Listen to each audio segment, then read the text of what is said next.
All rise.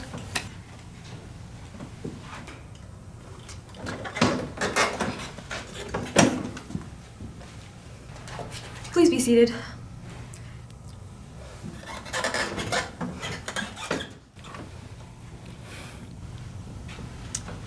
Okay, defense, you are summoned here today, accused of slander, fraud, mental and emotional injury as a result of viewing your movie and the subsequent 2019 Critics' Choice Award ceremony, where you won Best Comedy Film. How do you plead? We'll now begin with opening statements from the prosecution. Hey, thank you, Your Honor.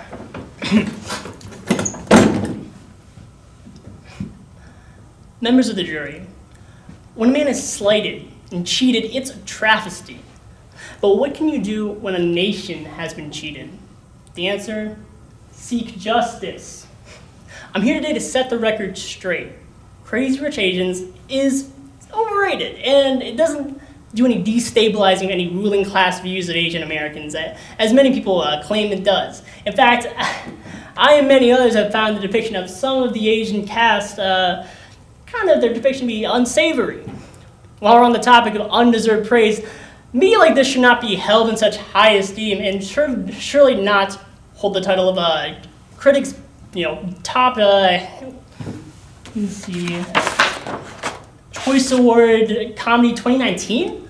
When there's like a movie like Deadpool, a far superior movie both in comedy, ethics, and box office sales. And that movie only received a nomination. And we all know it's the real crime. Come on. This movie was distributed by Warner Bros. It's not even independent.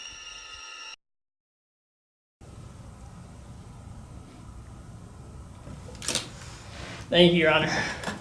We'll hear opening words from the defense. Thank you, Your Honor. To start, I'd like to respond to the prosecution's inquiry about the independent designation of Crazy Rich Asians.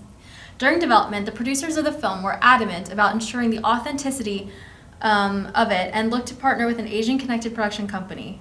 Ivanhoe Pictures, who had just opened offices in Singapore and Hong Kong, agreed to co-produce the film and secure Asian financing. With the control in the hands of an Asian-American director, Asian writer, Asian production company, and Asian cast, this allowed the narrative of the film to remain authentic, therefore making it an independent Asian-American production. Moving on, to justify why the 2018 groundbreaking romantic comedy Crazy Rich Asians does, in fact, destabilize dominant hegemonic views of Asian Americans, I will begin by giving a quick history of how Asian Americans had been characterized in films before. Prior to 2018, they were one of the least represented minority groups in film. They were often depicted as foreign, dangerous, untrustworthy, secondary, or as an other. An example of this depiction is the first scene of the film, where Eleanor Young arrives at an upscale hotel after traveling in the pouring rain.